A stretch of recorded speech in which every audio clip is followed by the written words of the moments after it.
एक उत्तर लक्ष्मी ने ये दिया इंद्र को, और दूसरा उस पूर्ण अष्टलक्ष्मी को प्राप्त करने के लिए दूसरा एक और बताया, और वह यह बताया कि हम प्रातः ब्राह्म मुहूर्त में, ब्राह्म मुहूर्त का मतलब होता है प्रातःकालीन 4 बजे से लगा करके सूर्योदय तक,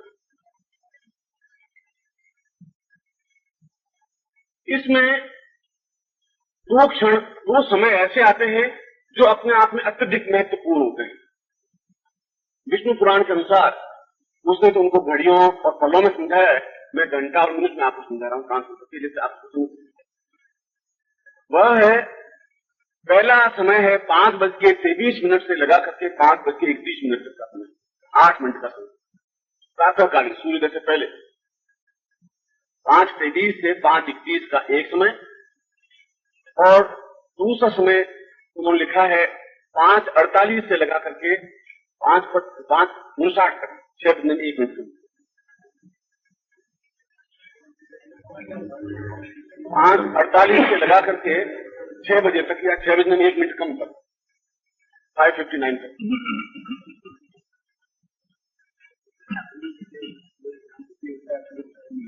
आप इसको स्टैंडर्ड टाइम से ही ले, तो कलकत्ता में तो बहुत जल्दी हो जाएगा वहां आके जी। आप स्टैंडर्ड टाइम को ले लीजिए, उसमें कोई अंतर नहीं आएगा, क्योंकि फिर कई जगह तो सूर्य 7 बजे उगेगा सर्दियों में, तो बड़ी हौच पौच सी बनेगी। मगर ये जो समय है उसने बताया है कि प्रातःकालीन ब्राह्म मुहूर्त से इतना समय बीतने के बाद तो हमारा लिमिटेशन तो 4 बजे है, सूर्योदय से कोई लिमिटेशन तो हमारा नहीं है, 4 बजे फिक्स टाइम है। उसके बाद में कितना टाइम बीतने पर क्या टाइम आता है उससे मतलब है, तो उसके बाद में सूर्योदय जल्दी हो या लेट हो, या सूर्योदय के बाद की टाइम आता हो, उससे कोई अर्थ नहीं रहेगा। हमारा सारा स्टैंडर्ड टाइम की बात है। ये दोनों टाइम विष्णु पुराण में बताए हैं, ये दोनों ही समय विशेष महत्वपूर्ण है किसी भी लक्ष्मी की साधना से संबंधित या लक्ष्मी को प्राप्त करने के लिए। और कुल मिलाकर के इसे 15 मिनट का समय दिया है, पूरे 24 घंटों में। ये 15 मिनट का समय, 8 मिनट का समय एक है, 7-8 मिनट का समय एक, या 15, 17, 20 मिनट का समय है। ये दोनों ही समय विशेष रूप से अष्टलक्ष्मी की साधना के लिए सर्वाधिक महत्वपूर्ण है, सबसे अधिक महत्वपूर्ण। लक्ष्मी ने कहा कि किस प्रकार से इस समय का उपयोग किया जाए, इसके लिए भी उसने विधि बताई। वह शास्त्रोक्त विधि है जो मैं आपको समझा देता हूं। इसमें अष्ट बीज का जप होना चाहिए। 8 बीज, 8 लक्ष्मी है, उन 8 लक्ष्मियों के लिए 8 बीज है। जैसे नवाण के 3 बीज है, ऐंग, रींग, क्लींग, उसी प्रकार से अष्ट लक्ष्मी के भी अष्ट बीज है। और वे 8 बीज मैं आपको लिखवा देता हूं, आप नोट करना चाहें तो। पहला है ऐंग, जैसा आप बोल रहे हैं, दूसरी बार बोलूंगा नहीं मैं, 8 बीज का उच्चारण एक बार ही करूंगा, इसलिए आप जो नोट करना चाहें बस नोट करें। ऐंग, ए ऊपर मात्रा, ऊपर बिंदी, ऐंग। दूसरा बीज है रींग, जो पुराण में आया और र मिलकर के, और बड़ी मात्रा और बिंदी, रींग। उच्चारण होगा WRING, रींग, या बिल्कुल शुद्ध उच्चारण होगा WREENG, रींग। रिंग नहीं, आप उच्चारण कर लेते हैं गलती, रिंग बोल देते हैं, रिंग। रिंग शब्द नहीं है, रींग शब्द है, दीर्घ है, लघु नहीं। WREENG, ring. 2 बीज हुए, एन, रींग। तीसरा बीज है श्रींग, श्री और बड़ी की मात्रा बिंदी, श्रींग।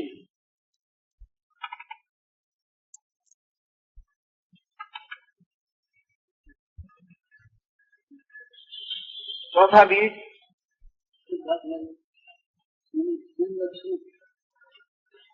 रिंग में SREENG, रिंग।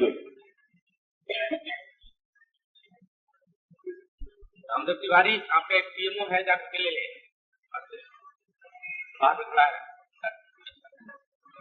तो लक्ष्मी साधना का फल आप देख सभी के टीम हुए हम अभी साधना फूल हो रही है। चलिए इतनी बहुत ज्यादा मुंह नहीं। 3 बीज बताए मैंने। चौथा बीज अष्टलक्ष्मी बीज का चौथा बीज है उम, छोटा ऊ ऊपर बिंदी उम, HOOM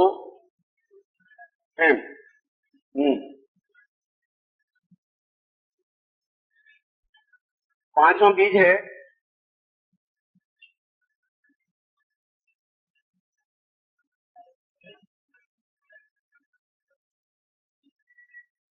यम। पहली बार यहां म की ध्वनि आई है, अभी तक सब ग की ध्वनि है। यम में य ऊपर बिंदी में आगे म की ध्वनि आई है। आप ध्वनि पे थोड़ा ध्यान दें, क्योंकि बिना ध्वनि के बीच का सारा उच्चारण व्यर्थ हो जाएगा। YAM यम ऐसा ध्वनि आई है। उनमें भी किसमें? हाँ उम में भी म की। बाकी जो है छठा बीज आप लिखिए श्रेंग। श्र ऊपर मात्रा और बिंदी श्रेंग। श्रेंग का मतलब होता है कुबेर। श्रेंग श्रे हाँ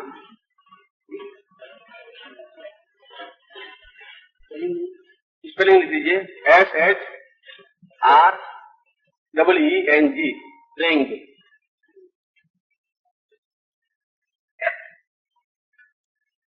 छठा बीज स्लो कर दे, सिमाली वाला स्लो कर दे, ऊपर एक मात्रा लगा कर बिंदी लगा दे।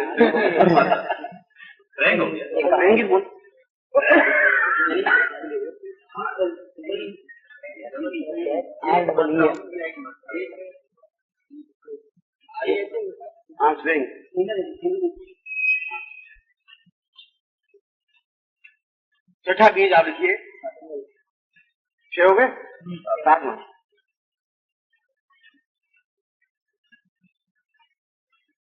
होगा जो श्रेंग किया है उसका एक और पास में लकीर कहते हैं स्ट्रॉन्ग। पास में एक लकीर, ऊपर 2 मात्राएं और बिंदी स्ट्रॉन्ग। स्ट्रॉन्ग पास में एक। आप आज सिखाना बहुत मुश्किल है। स्ट्रॉन्ग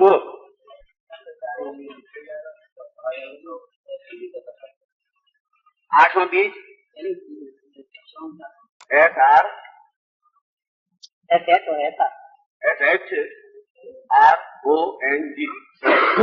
ठीक है। 8वां बीज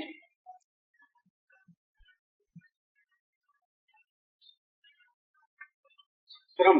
श्र ऊपर बिंदी और यहां म की ध्वनि श्रम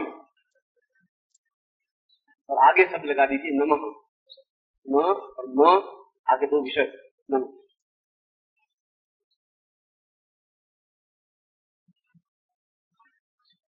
और इन अष्ट बीजों के बारे में कहा है ये गोपनीय ये इतने गोपनीय से गोपनीय रखने चाहिए, ऐसा लक्ष्मी ने इंद्र को कहा है।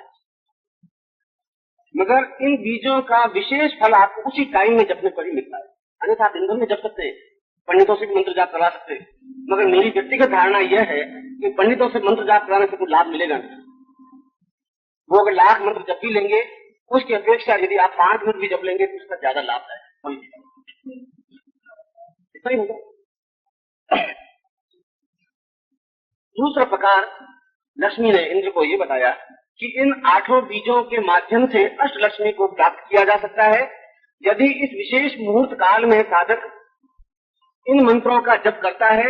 स्तुति की है उच्चारण के साथ में, मन ही मन नहीं, इसमें बोलना पड़ेगा, होठों से ध्वनि बाहर निकलनी पड़ेगी।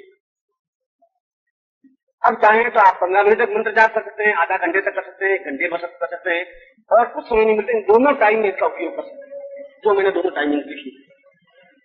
और यह भी मेरा अनुभव है कि इस प्रकार के बीजों के मंत्र जब से शाम को बिल्कुल आप लखपति नहीं बन जाएंगे, मगर आपकी आधे से अधिक प्रॉब्लम्स अपने आप सॉल्व होती रहेंगी, फाइनेंशियली या व्यापारिक उन्नति की दृष्टि से, आर्थिक उन्नति की दृष्टि से, भौतिक उन्नति की दृष्टि से। पक्ष बने। एक पक्ष आपका शक्ति की ऊर्जा का, और दूसरा इन मंत्रों के जब से भी जो ऊर्जा बनती है वह इस ऊर्जा से मिल करके, इसलिए प्रारंभ में वह प्राणायाम वह भस्त्रिका करके जब आपका शरीर चेतनी हो तब इस मंत्र का जाप करें। 4 बजे इस मंत्र का जाप नहीं कहा है, 5 बजे के बाद में, क्योंकि वो 1 घंटा आपको मिल सके। शायद उसका एक मंत्र ये रहा होगा कि जब आप बिल्कुल पूर्ण साधक बन जाएं तब इस मंत्र का उपयोग करने पर लाभ होता है। ब्राह्मण से लाभ इसलिए नहीं होता है तो सीधे बैठ करके मंत्र जाप कर लेते हैं, उनमें खुद में न शक्ति पैदा होती है, न शक्ति पूर्ण हो सकती है, न मंत्रों से न शक्ति से बीज का संपुटित हो सकता है, वो वाइब्रेशन नहीं होती। इसलिए इन दोनों का क्रम समझाया है कि आप स्वयं अपने आप को शक्ति प्राप्त करके फिर इन बीजों का उपयोग करें या इसका मंत्र जाप करें। इसके लिए जो नित्य नैमित्तिक जो साइड पॉइंट्स हैं वे 5 पॉइंट हैं। पहला पॉइंट, सफेद आसन बिछा हो, क्योंकि लक्ष्मी श्वेत वसना कही गई है, सरस्वती और लक्ष्मी। सफेद आसन बिछा हो, सफेद या पीली धोती पहनी हो, उत्तर दिशा की तरफ आपका मुंह हो, रक्त का दीपक हो, और क्रोध मोह आदि वर्जित हो, क्रोध और मोह से वर्जित हो, बिल्कुल शुद्ध सात्विक शांत हो आपको। ये 5 क्रम उसके साथ। यह हुआ अनुष्ठान का प्रकार, वह हुआ आत्मिक चेतना का प्रकार, दूसरा हुआ अनुष्ठान का प्रकार जिसके माध्यम से लक्ष्मी को स्थिर किया जाता है। लक्ष्मी रोज आपने मान लो 1000 रुपए कमाए, फिर 1000 रुपए खर्च हो गए, और साल भर के बाद बैलेंस आपने हिसाब लगाया तो हिसाब लगाया कि मैं 30 लाख रुपए कमाए और 30 लाख रुपए खर्च कर दिए। इसका मतलब साल भर में आपने कुछ नहीं किया। लक्ष्मी कमाई तो जमे जरूर, मगर स्थिर नहीं हो पाई, इसलिए स्थिर लक्ष्मी की जरूरत। और यह मंत्र जब यदि स्फटिक या कमल गट्टे की माला से हो तो ज्यादा श्रेष्ठ है, क्योंकि कमल लक्ष्मी का आधार है, कमल बसना है, कमल में बैठती है। अब कुछ नहीं हो आप सीधे ही मंत्र जा सकते हैं, कुछ नहीं है कि गट्टे की माला हो या हो या बिना माला के भी जप सकते हैं, मगर माला हो तो इन दोनों मालाओं का प्रयोग है।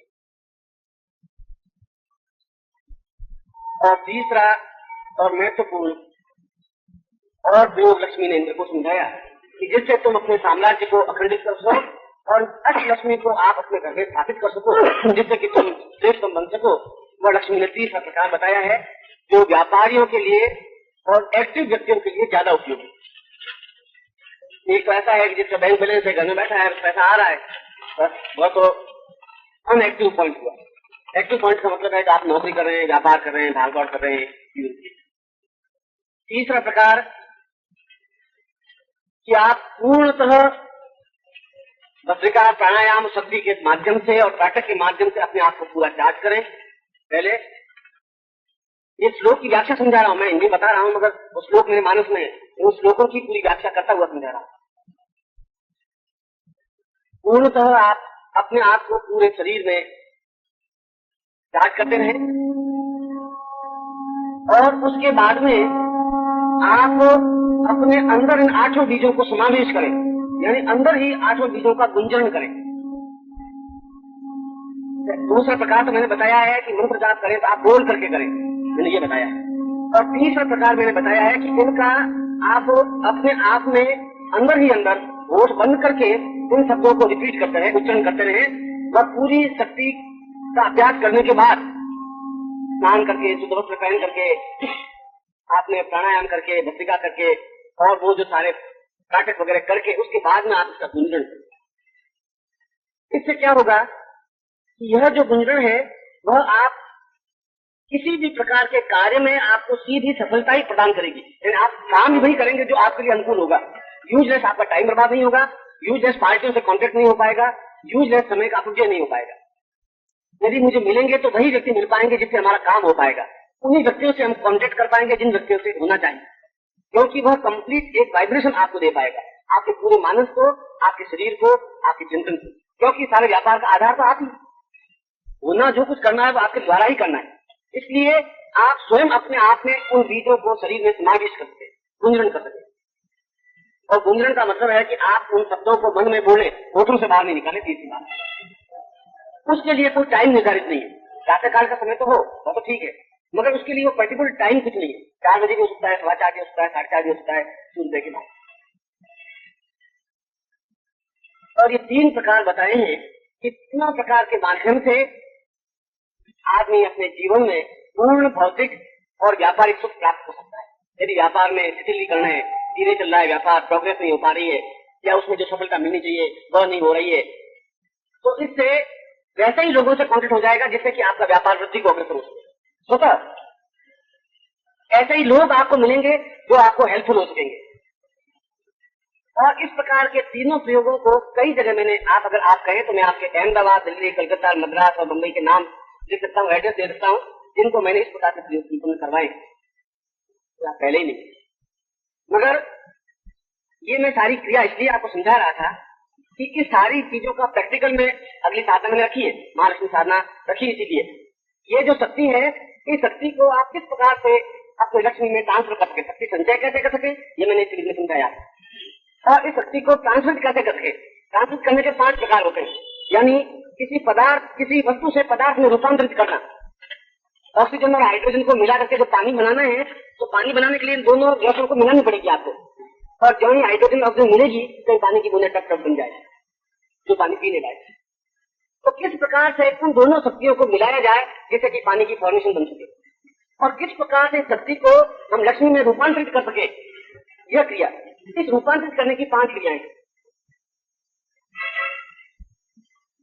पहला है अनुष्ठान के द्वारा हम कैसे श्रीमंत बन सकते हैं, श्रीमान बन सकते हैं, धनवान बन सकते हैं, लक्ष्मीवान बन सकते हैं।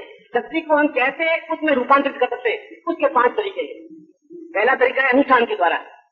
अनुष्ठान का मतलब है जिस प्रकार से मैंने कहा कि पर्टिकुलर टाइम इस प्रकार का मंत्र जाप करें, ये एक अनुष्ठान का तरीका होगा। मन में आप गुंजरण करें, ये अनुष्ठान का दूसरा तरीका। ये अनुष्ठान के तरीके से, ये अनुष्ठान के द्वारा, मंत्र जप के द्वारा लक्ष्मी को प्राप्त की जाए। मगर उसके लिए बहुत जरूरी है कि किस प्रकार से बैठना है, कैसे हाथों से बैठना है, कहाँ दृष्टि स्थिर होनी चाहिए, चिंतन किस प्रकार का होना चाहिए, भावनाएं क्या होनी चाहिए, मंत्र जप कैसे होना चाहिए, उच्चारण गंभीरता कैसे होनी चाहिए, ये सारी उसके भेद प्रभेद। मगर अनुष्ठान पहला।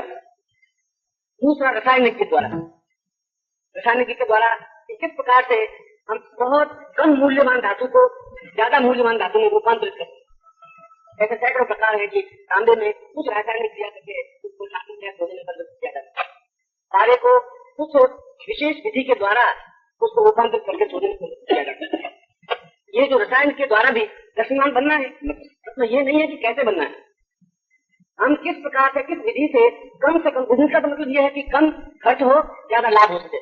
ये तो उसका सिद्धांत है, आधार तो यही है कि हम 5 रुपए में चीज खरीदे और 5.5 में बेच दें तो 8 आने में कम हो जाए। यदि हम तांबे को खरीदे और उसको सोने में रूपांतरित करें तो कम मूल्यवान ज्यादा मूल्यवान धातु में रूपांतरित।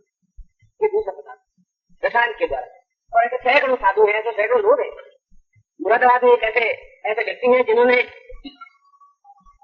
शिव मंदिर का निर्माण करवाया है।